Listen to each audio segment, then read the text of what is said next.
নমস্কার বন্ধুরা, অর্চনার চ্যানেলে আপনাদের স্বাগত। আবার আপনাদের সামনে একটা বড় ভিডিও নিয়ে চলে এসেছি। আর এই বড় ভিডিওতে দেখাবো পরপর দুটি রান্না। যে দুটি রান্না আমি নিয়ে এসেছি, প্রথমটি হলো বটবটি, আলু, চিংড়ি ও পুঁই শাক দিয়ে একটা চচ্চড়ি। তার জন্য প্রথমে ছাদ থেকে আমি কিছু বটবটি তুলে নিয়ে এসেছি আর কিছু পুঁই শাক। প্রথমে তা কেটে নিয়েছি। নেওয়ার পরে পুঁই শাকটা আমি পাত্রে ভালো করে ধুয়ে নিয়ে এসে আগে ভাপিয়ে রেখেছি।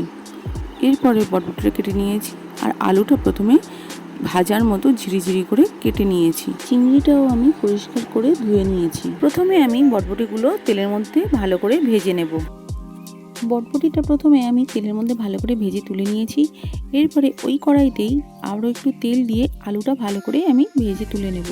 এবার আলুটা ভাজার সময় অল্প পরিমাণে আমি নুন দিয়ে দেব, যাতে করে আলুর মধ্যে নুনটা ঢুকে যায়। আমি চচ্চড়ির জন্য যে চিংড়িটা ধুয়ে কেটে পরিষ্কার করে রেখেছি, ওই চিংড়িটা আমি নিয়ে নিচ্ছি। আর কড়াইতে কিছু পরিমাণ তেল দিলাম, দিয়ে অল্প পরিমাণ পাঁচফোড়ন দিলাম। পাঁচফোড়নটা ভাজা ভাজা হয়ে গেলে আমি কিছুটা রসুন বাটা দিচ্ছি, প্রায় 1 চামচের মতো। এরপরে কিছুটা আমি টমেটো কুচিও দিয়ে দিলাম, দিয়ে সেটাকে আগে ভালো করে কষিয়ে নেব।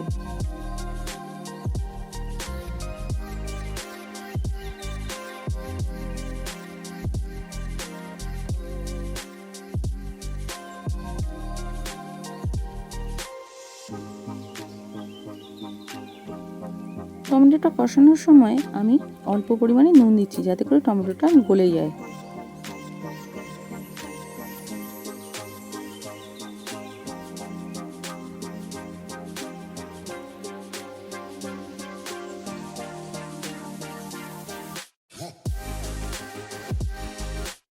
টমেটোটা হালকা হালকা গলে গেলে এবারে আমি যে চিংড়িটা রেখেছিলাম, চিংড়িটা আমি এর মধ্যে দিয়ে দিচ্ছি, দিয়ে আবারও কিছুক্ষণ কষিয়ে নেব।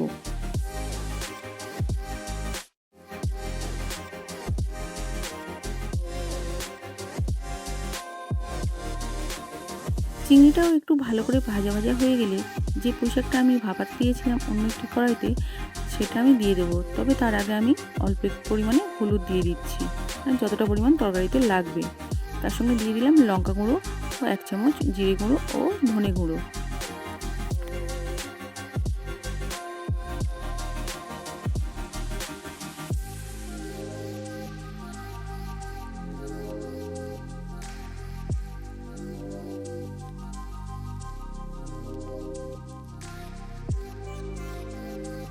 সমস্ত মশলাটা এই পুঁই শাকের সঙ্গে ও চিংড়ির সঙ্গে ভালো করে আগে কষিয়ে নেবো। আর আগেই আমি বটবটি ও আলুটা ভেজে রেখে দিয়েছি, ওইগুলো আমি এর মধ্যে এবারে দিয়ে দিচ্ছি।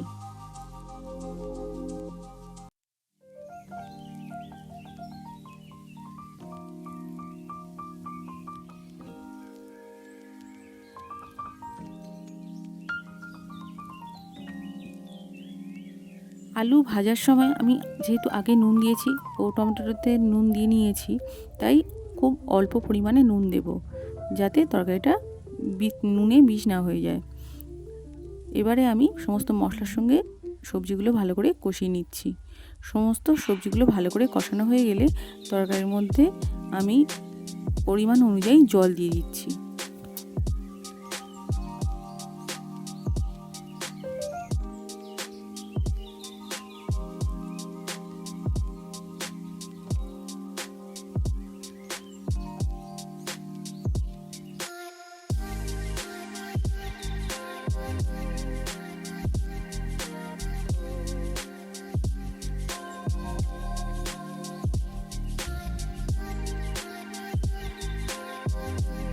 আমি অল্প পরিমাণে জল দিয়েছি, দিয়ে আমি ঢাকা দিয়ে রান্না হতে দেবো। মিনিট 5 রান্না হওয়ার পরে যে বটবটিটা আমি ভেজে রেখেছিলাম, এই বটবটিটা আমি তরকারির মধ্যে দিয়ে দিচ্ছি। কারণ বটবটি খুব অল্প আঁচেই হয়ে যায়, তাই আমি বটবটিটা পরে দিচ্ছি।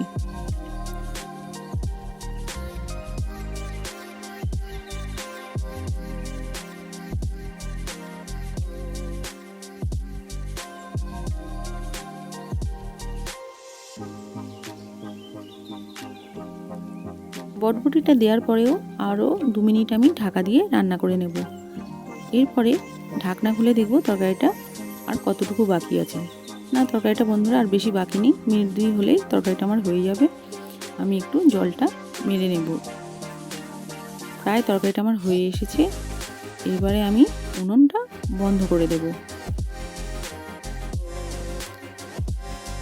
এবারে আমি তরকারিটা একটা পাত্রের মধ্যে ঢেলে নিচ্ছি। তাহলে বন্ধুরা আমার তৈরি হয়ে গেল বটবটি, আলু, পুঁই শাক ও চিংড়ি দিয়ে কারি। বন্ধুরা আমার এই রেসিপিটি আপনাদের কেমন লাগলো তা কমেন্টসে অবশ্যই জানাবেন।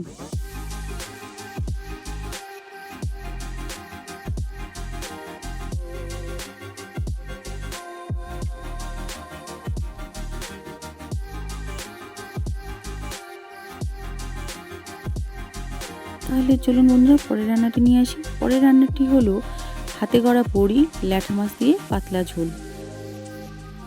এই রেসিপিটি করার জন্য প্রথমে আমি কিছুটা বিউলির ডালের বড়ি আমি তেলের মধ্যে ভালো করে ভেজে নেব। তার আগে বন্ধুরা ল্যাঠা মাছটাকে কেটে ধুয়ে নিয়েছি। নিয়ে নুন হলুদ মাখিয়ে আমি মিনিট 15 মতো ঢাকনা দিয়ে রেখে দিয়েছিলাম। এরপরে খুবই কম তেলে তা আমি ঢাকা দিয়ে ভেজে নিচ্ছি, কারণ এই মাছটা ভাজতে একটু বেশি সময় লাগে। আর ঢাকনা দিয়ে রান্না করলে ঢাকনা দিয়ে ভেজে নিলে একটু কম সময়ের মধ্যে হয়ে যায়। তাই আমি মাছটা ঢাকা দিয়ে রান্না করে নিচ্ছি। মাছটা আমি একদিকে যেমন ঢাকনা দিয়ে রান্না করে নিচ্ছিলাম, অন্যদিকে আমি তরকারির মধ্যে একটু আলু দেবো বলে কেটে নিলাম। ল্যাঠা মাছ রান্না করার জন্য যে উপকরণটা আরেকটা নিয়ে নিয়েছি সেটা হচ্ছে রসুন বাটা। মাছটাও ভাজা হয়ে গেছে, এবারে মাছটাও তুলে নেব। ওই গামলিতেই নিলাম যে গামলিতে আমি বড়িটা ভেজে আগে তুলে রেখেছিলাম। এবারে কড়াইতে তেল গরম করে আমি 5 ফোড়নটা একটু ভেজে নিলাম। এরপরে 1 চামচ মতো রসুন বাটা দিয়ে সেটাও ভালো করে ভেজে নিচ্ছি। রসুনটা ভালো করে ভাজা হয়ে গেলে এইবারে আমি 2খানা টমেটো কুচিয়ে নিয়েছিলাম, সেই টমেটোটা আমি দিয়ে দিচ্ছি। তবে বন্ধুরা টমেটোটা কিন্তু আমার কেনা নয়, এটা আমার ছাদ বাগানের টমেটো, সেটাই আমি কেটে নিয়েছি। টমেটোটা একটু সিদ্ধ হতে সময় লাগে, তাই আমি নুন দিয়ে ঢাকা দিয়ে নিচ্ছি যাতে করে টমেটোটা খুব সহজেই গলে যায়। টমেটোটা গলে গেছে, এইবারে আমি একটু জল দিয়ে দেব। জলটা ফুটে উঠলে সমস্ত মশলাগুলো দিয়ে দেবো। যেমন 1 চামচ মতো আমি হলুদ গুঁড়ো দিচ্ছি, 1 চামচ থেকে 1.5 চামচ মতো লঙ্কা গুঁড়ো দেবো, 1 চামচ জিরে গুঁড়ো ও 1 চামচ ধনে গুঁড়ো দেবো। দিয়ে এটাকে আমি ভালো করে কষিয়ে নেব। এই জলের মধ্যে মশলাটা দিচ্ছি, এটাও খেতে ভালো লাগে, তেলের মধ্যেও দিতে পারেন আপনারা। ফুটন্ত জলের মধ্যে মশলাগুলো দিলে তেলটা একটু কম খরচ হয়, আর এই গরমের সময় একটু তেল কম খাওয়াই ভালো। তা আমি মশলাটাকে ভালো করে কষিয়ে নিচ্ছি। ভালো করে কষানো হয়ে গেলে আমি উপর থেকে 1 চামচ মতো আবার তেলও দিয়ে দিলাম, দিয়ে সেটাকে আবার ভালো করে কষিয়ে নেব। টমেটোটা গলানোর জন্য আমি আগেই নুন দিয়েছিলাম, আর বাকি নুনটা এই মশলার মধ্যে আমি দিয়ে দিচ্ছি। নুনটা আপনাদের স্বাদ অনুযায়ী দেবেন, যারা যেমন খান।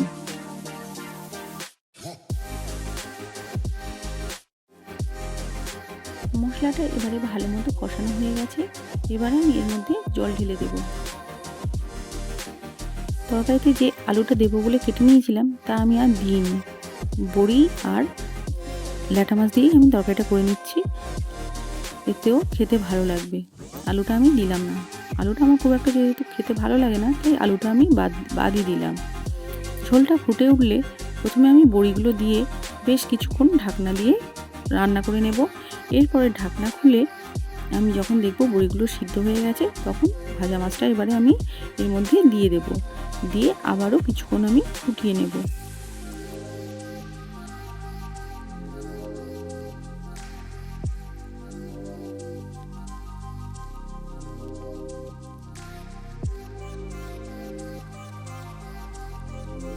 তরকারিটা মিনিট 10 মতো আমি ফুটিয়ে নিলেই আমার বড়িটাও বেশ ভালো মতো সিদ্ধ হয়ে গেছে, মাছটাও ভালো মতো সিদ্ধ হয়ে গেছে।